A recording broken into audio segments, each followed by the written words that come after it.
Sweetcorn কে কে ভালোবাসো? আমি যতটা না ভালোবাসি, দীপের পাপার বোন তো অনেক বেশি ভালোবাসে। তো আজকে কিন্তু আমরা এটা বানাতে চলেছি ঘরের মধ্যেই।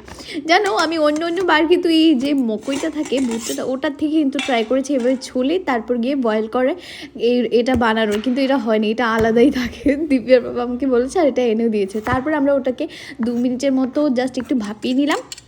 আর ভাপিয়ে নেওয়ার পর একটুখানি পেঁয়াজ আর কিছুটা কিন্তু টমেটো কেটেছি, অল্পখানি, বেশি নয়, অল্প একটু কেটেছি। আর এবার কিন্তু এই সুইটকর্নটা কিন্তু আমরা এভাবে বানিয়ে খাবো। তো এটা ভীষণ ইজি ছিল, যে প্যাকেটটা ও নিয়ে এসেছিলো ওটার মধ্যে অলরেডি এটা বয়েল করাই থাকে। তো তারপর এখানে চাট মশলা গেল, আর এই দিকটা গেল কিন্তু একটুখানি লঙ্কা গুঁড়ো, ব্যাস। এটার মধ্যে তুমি ব্ল্যাক পেপার আর সাথে ব্ল্যাক সল্টও অ্যাড করতে পারো। এটা খেতে এত দারুণ লাগে, আমি এক্সট্রা দিইনি কারণ খুবই অল্প ছিল বলে আমি এটার মধ্যে কিন্তু আর ব্ল্যাক সল্টটা দিইনি। তো তারপরে দিকটা দেখো আমরা খেয়ে দেখছিলাম, ভীষণ টেস্টি হয়েছিল।